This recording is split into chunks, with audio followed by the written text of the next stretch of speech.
Hai 15 anos Galicia vivía a peor catástrofe ecolóxica da súa historia. O 13 de novembro, no medio dun forte temporal, o Prestige emitía un sinal de auxilio tras a apertura dunha vía no casco. 6 días despois, mentres trataban de afastalo o máximo posible da costa, o barco fundía derramando 77.000 toneladas de fuel. O resto xa é historia, a historia de miles de mariñeiros, veciños e voluntarios que tentaron conter coas súas propias mans o avance da marea negra.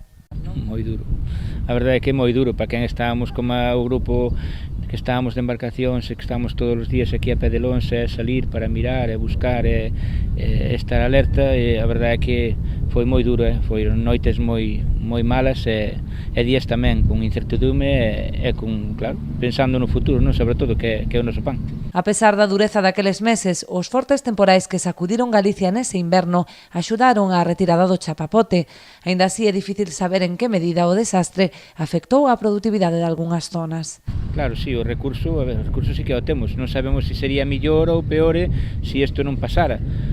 pero claro, iso é algo que non podemos saber, o que sabemos é que si, ademais do que pensábamos que isto que iba a ser a ruína para todos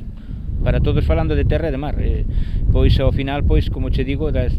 circunstancias e o que é a naturaleza en sí,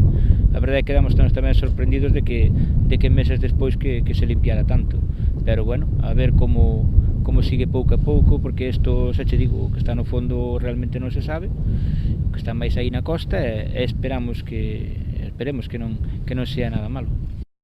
Pasado o tempo, 15 anos despois, son moitas as voces que din que pouco se ten avanzado en materia de seguridade, no caso de que volvera a acontecer un accidente similar. E das medidas en sí, eu creo que máis ou menos son as mesmas, algunha máis que se fixo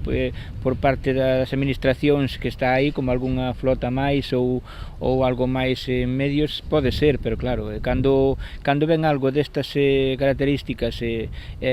con este mal tempo, como pasou, que foron moitas cousas, foi mal tempo, foi a incertidumbre de que fora de leválo para aquí ou leválo para ali, despois de estar e caerse con este mal tempo non houbo tempo a nada, entonces non sei cal sería a mellor opción nese caso que se tomou, nin tampouco sei se a mellor os medios que ahora penso que son algo millores que chegarían, porque cando é moito, agora que mellor é que non veña.